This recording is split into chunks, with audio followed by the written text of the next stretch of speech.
आम्ही कधीच रुबाब करत नाही. आमचा रुबाबच असा आहे, समोरचा बघितल्याशिवाय राहत नाही.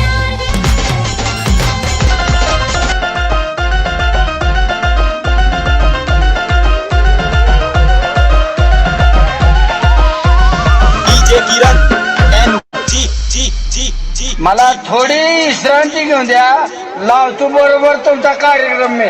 मोहराच्या दारावर कैद्या मागणं